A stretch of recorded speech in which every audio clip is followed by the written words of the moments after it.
Stand on any street corner in a major city and count to 5. Beneath your feet lies a hidden world.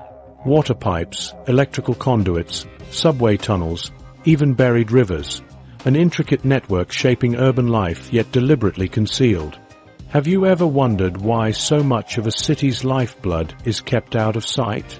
In today's documentary, we'll explore the fascinating layers below ground, uncovering how these spaces were designed, who benefits from their invisibility, and what they reveal about power in urban planning. Some cities are now reimagining this hidden infrastructure, transforming it into valuable community assets. Let's dig deeper. The house that wasn't a house. In central London, rows of Victorian houses line the streets. But one stands out. Its windows never change. Its door never opens. This isn't a home. It's a fully operational electricity substation disguised as a residence. Across cities worldwide, critical infrastructure hides in plain sight using architectural camouflage. These facades serve a purpose. They conceal the mechanical guts of urban life from public view. This practice began during the Industrial Revolution. As cities modernized, residents objected to the visual pollution of new infrastructure. The Ladywell electricity substation in London, built in 1896, set the precedent. Its exterior matched surrounding homes while housing massive transformers inside. This approach, blending function with disguise, became a tradition that continues today in cities from New York to Tokyo. The motivations behind this concealment are clear. First, public resistance. People prefer infrastructure they can ignore. Second, property values. Neighborhoods maintain higher prices without visible utility buildings. Third, security. Disguising critical nodes reduces the risk of sabotage. Together, these factors created an unspoken rule in urban planning. The most vital systems should remain the least noticeable. New York offers a striking contrast to London's Victorian origins with its rooftop water towers. About 10,000 wooden tanks dot the skyline, resembling rustic relics. Yet, they're essential to the city's water pressure system, pumping water to upper floors and ensuring consistent flow across varying elevations. Their unassuming appearance masks modern engineering, blending necessity with nostalgia. Disguised infrastructure has evolved in creative ways. In Sun Valley, California, a sprawling wastewater treatment plant hides beneath what looks like a public park. Artificial hills conceal ventilation systems, while walking trails obscure access points. Similarly, cellular networks disguise transmitter antennas as palm trees, cacti, and even church crosses to avoid community objections. These designs show how infrastructure adapts to blend into its surroundings. This hidden network of systems functions like a city's secret circulatory system, vital yet unseen, quietly sustaining urban life. The psychology behind this concealment reflects society's conflicted relationship with technology. Victorians hid industrial structures to preserve romantic cityscapes while enjoying modern conveniences. Today, hidden cell towers reveal a similar paradox. We demand flawless reception but reject visible antennas. This tension extends to power plants dressed as office buildings and subway vents disguised as statues. Some designs go beyond camouflage to integrate infrastructure into urban life. The Smokestack Tower in Vancouver, for instance, appears to be both a historic chimney and a luxury condo. In reality, it vents steam from an underground district energy system while providing housing above. This dual-purpose design represents a shift. Buildings that don't just hide systems but incorporate them seamlessly. Not all disguises succeed. The Hampton pylons in Baltimore, high-voltage transmission towers shaped like giant men playing basketball, draw attention rather than deflect it.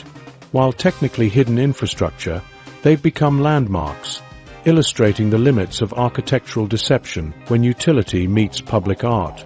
The practice persists because it works. Studies show people tolerate necessary infrastructure better when it's concealed. A 2017 survey in Manchester found residents approved of disguised cell sites at nearly double the rate of visible ones. In Tokyo, research revealed people underestimated the number of hidden utility buildings in their neighborhoods by up to 80%. However, this concealment has consequences. When systems hide too well, people forget they exist until problems arise. London's sewer system, largely invisible since the Victorian era, only entered public consciousness during modern overflow crises. Similarly, disguised electrical substations face delayed maintenance and upgrades due to their low profile. Paris offers an alternative with its Wallace fountains, ornate cast-iron drinking fountains that serve public needs while enhancing street aesthetics. Rather than hiding infrastructure, they celebrate it as part of the city's character. This approach challenges the assumption that utilities must disappear into the background. Utility disguises reveal deeper truths about urban priorities. Cities spend millions making infrastructure invisible, rather than reimagining how it might integrate visibly into communities. These choices reflect who holds power. Planners favoring property values over transparency, companies preferring discretion over engagement. As we'll see next, some infrastructure hides even deeper, buried beneath streets rather than behind facades. Rivers beneath the pavement. Beneath Fleet Street in London, you can still hear the River Fleet if you listen carefully near certain drain covers. Once a major waterway wide enough for boat traffic, it now flows through brick tunnels buried during the 19th century. Cities worldwide contain similar hidden rivers, waterways that shaped early settlements but later became obstacles to urban growth. London sealed the Fleet to combat disease, as industrial waste had turned it into an open sewer. Many urban rivers met similar fates during industrialization, when cities prioritized expansion over environmental concerns. Seoul's Cheonggyecheon stream offers a striking contrast. In 2003, engineers removed a 16-lane highway that had covered the waterway since the 1960s. The $281 million project created a 5.8-kilometer public park, lowering local temperatures by 3.6 degrees Celsius and improving air quality by 35% along the corridor. Property values nearby rose by 25 to 50%, and the restoration reduced flood risk by increasing stormwater capacity, an essential adaptation as climate change brings heavier rainfall. The revitalized stream also became a cultural hub, hosting festivals and drawing millions of visitors annually, which boosted local businesses. Buried rivers present modern engineering challenges. Toronto's Garrison Creek causes flooding when heavy rains overwhelm its century-old diversion tunnels.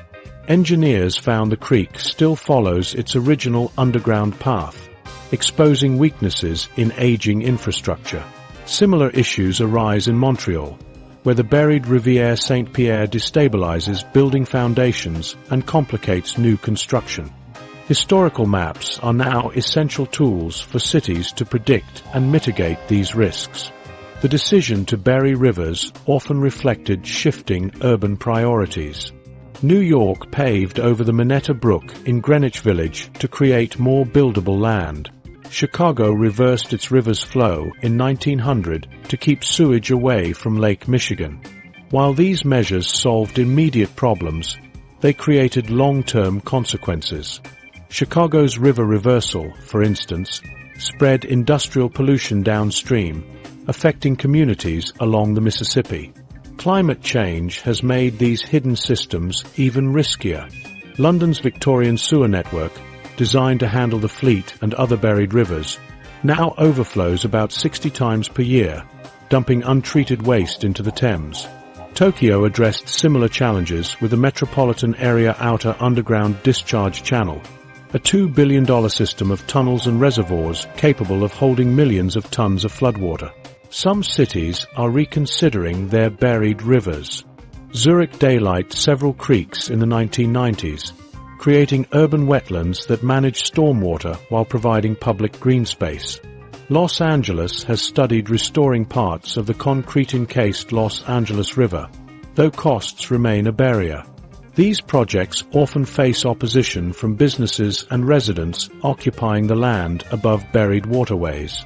The physics of buried rivers explains many urban flooding patterns. Water follows the path of least resistance, often retracing original riverbeds beneath pavement. Toronto's flooding maps, for example, closely match historical waterway maps from the 1800s. Engineers increasingly rely on these old maps to predict which neighborhoods will flood first during heavy rains. The process of burying rivers wasn't always carefully planned. Cities often expanded over small streams without formal drainage systems, as seen with London's lost rivers like the Tyburn and Walbrook. This haphazard approach creates maintenance challenges today, with pipes following the winding paths of forgotten streams. Occasionally, construction projects uncover remnants of these waterways. Workers digging London's Crossrail project found Roman-era wooden structures preserved in the Walbrook riverbed. In Edinburgh, crews renovating a shopping district discovered an 18th-century bridge buried beneath the site, evidence of the long-covered Nor Loch. These finds highlight how thoroughly cities can erase their waterways. Economic factors often determine whether a river stays buried or gets restored. Seoul's Cheonggyecheon project succeeded partly because it boosted nearby business revenue by 300%. Zurich's daylighting efforts increased property values along restored creeks.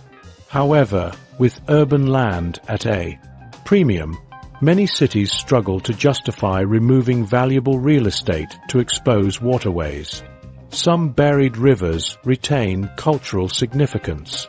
London's Fleet appears in Dickens' novels and Hogarth's paintings, preserving its memory even as its physical form disappeared. Melbourne's underground rivers feature in Aboriginal Australian creation stories, connecting modern infrastructure to ancient landscapes.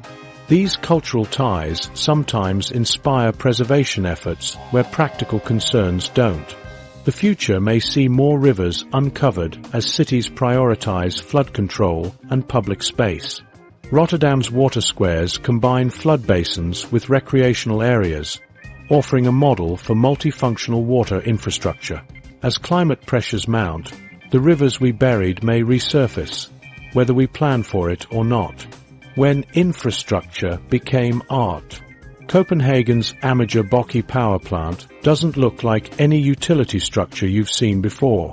Its angled roof doubles as a year-round artificial ski slope, while its facade includes a climbing wall and hiking trail. The plant burns waste to generate electricity and heat for the city, but it also serves as a public recreation center. This transformation of ordinary infrastructure into community space didn't happen by accident. The city mandated the design team integrate public amenities from the project's beginning, challenging assumptions about what power plants should be. Visitors come for skiing, not waste disposal, and locals affectionately call it Copenhill, treating it as a landmark rather than an industrial site. This idea of blending utility with beauty has historical roots. Victorian engineers designed London's Crossness pumping station in 1865 as both a sewage facility and an architectural showpiece. Its ornate ironwork and cathedral-like spaces earned it the nickname, the Cathedral of Sewage. Like Geopolitical, it was built to inspire civic pride while serving a practical purpose. Similarly, America's Works Progress Administration in the 1930s combined functionality with aesthetics. Projects like the Hoover Dam and San Antonio River Walk featured intricate designs and public art, with the WPA deliberately allocating extra funds to enhance visual appeal. These efforts, past and present, show how infrastructure can serve multiple roles: practical, aesthetic, and emotional. Medellin's transformation of abandoned water tanks into UVAs, Unidades de Vida Articulada, offers a modern example of this principle. Starting in 2013, these circular concrete structures became community hubs with libraries, playgrounds, and sports facilities. In Comuna 8, a former tank now hosts concerts and job training programs, helping reduce crime by 39% in the area within 3 years. Residents who once avoided these neglected spaces now see them as vital parts of their neighborhoods.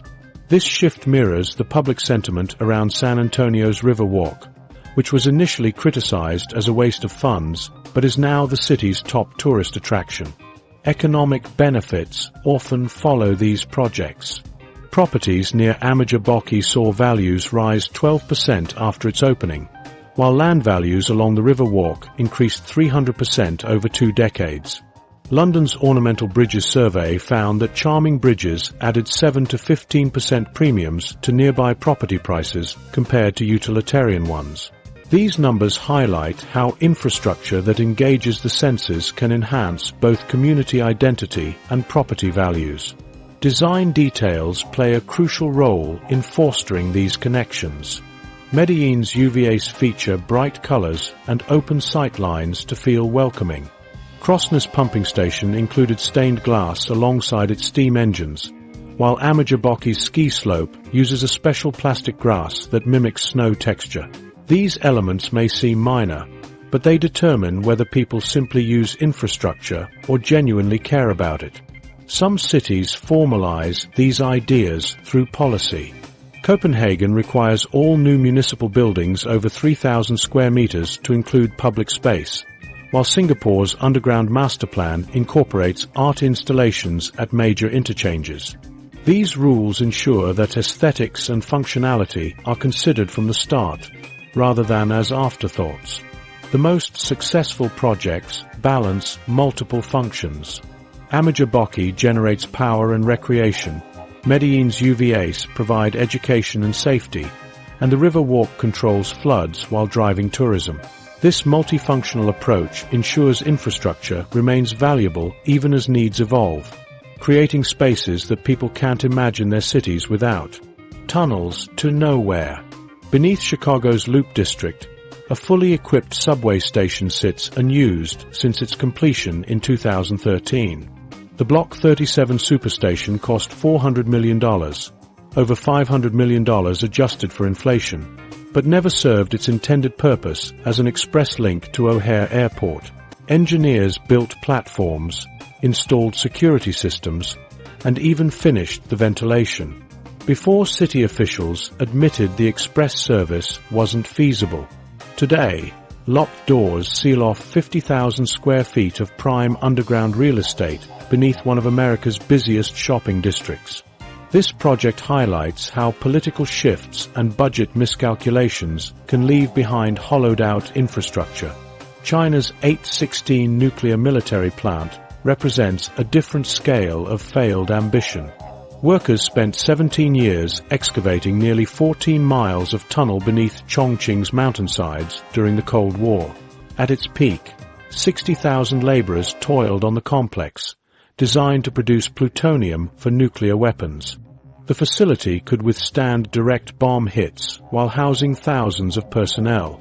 But in 1984, with construction 85% complete, China halted work as geopolitical tensions eased.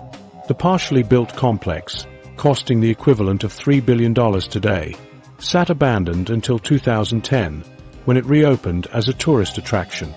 Visitors now walk past unfinished reactor chambers and unused control rooms, seeing firsthand how shifting political priorities can redirect massive infrastructure projects.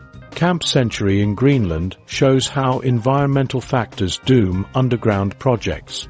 The U.S. Army built this nuclear-powered Arctic base in 1959 as part of Project Iceworm, a secret plan to position missiles under the ice cap near Soviet territory. Engineers created tunnels spanning nearly 2 miles, housing laboratories, living quarters, and even a theater. But shifting ice sheets made the structures unstable within years. When Denmark protested the nuclear activities, America abandoned the $70 million facility in 1966, leaving behind radioactive coolant and diesel fuel. Climate change now threatens to expose this toxic waste as the ice retreats, turning a short-lived project into a long-term environmental hazard.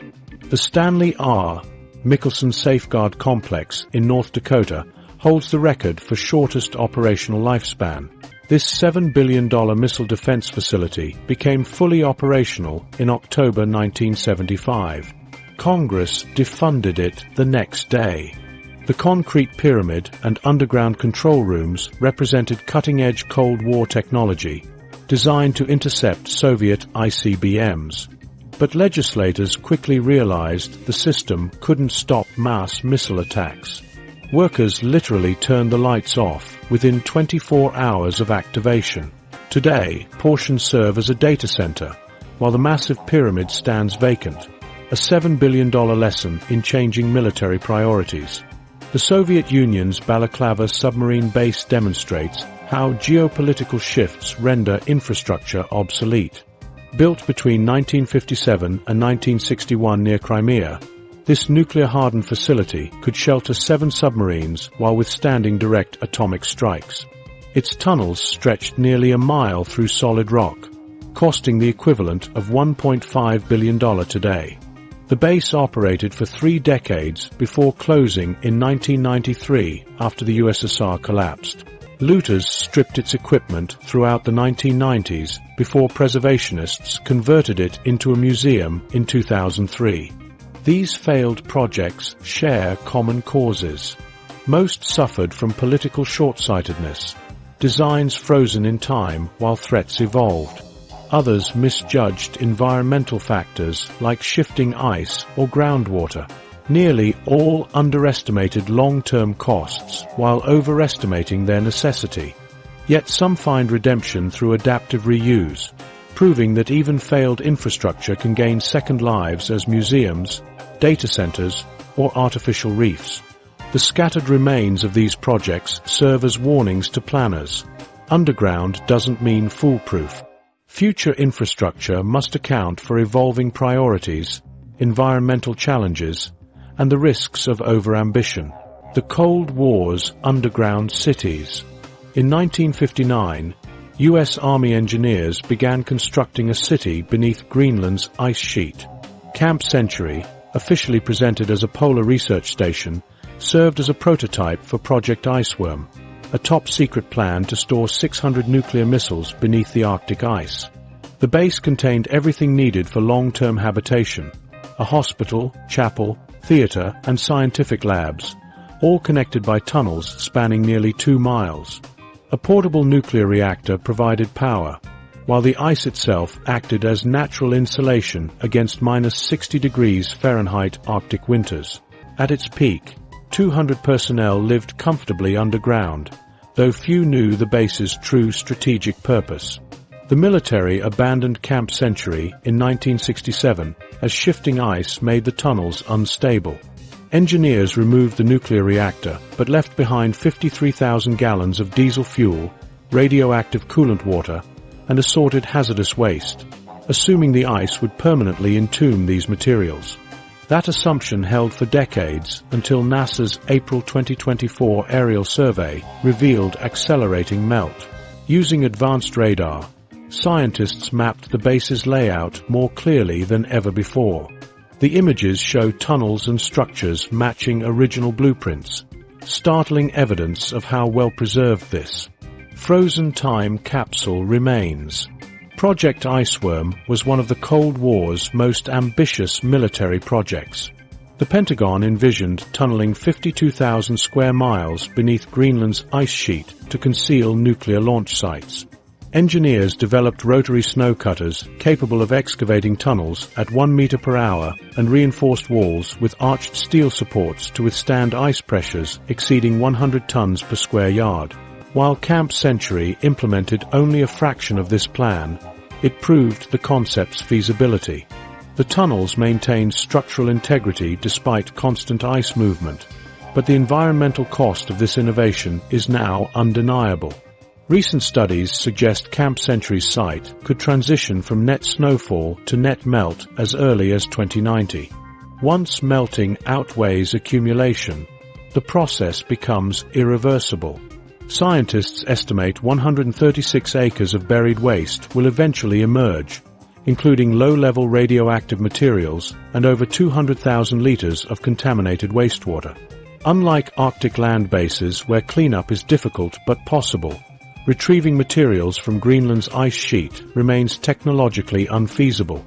Meltwater could carry these wastes into marine ecosystems, creating long-term environmental risks.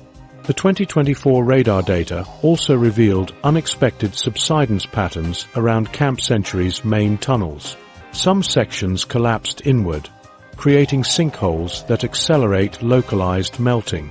This phenomenon, unanticipated in original abandonment plans, suggests environmental impacts could manifest sooner than predicted.